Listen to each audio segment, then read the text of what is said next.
Biochemistry questions. Which enzyme is responsible for the conversion of glucose to glucose 6-phosphate? Answer is hexokinase.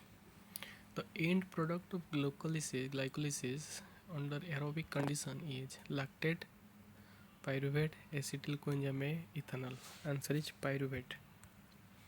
Which vitamin act as coenzyme in transformation reactions? Vitamin B1, B6, B12 and C. Answer is vitamin B6.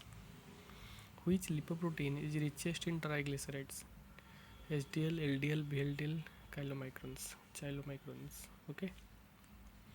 The bond linking amino acid in proteins is called peptide bonds. Which enzyme is deficient in phenylketonuria? Tyrosinase, phenylalanine hydroxylase, transaminase and dehydrogenase. Answer is phenylalanine hydroxylase. Which nucleotide is not found in RNA? Adenine, thymine, guanine and cytosine. Thymine. The major site of cholesterol synthesis is liver.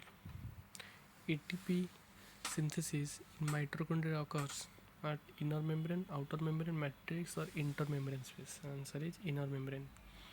Which enzyme is responsible for DNA replication? DNA polymerase. Okay.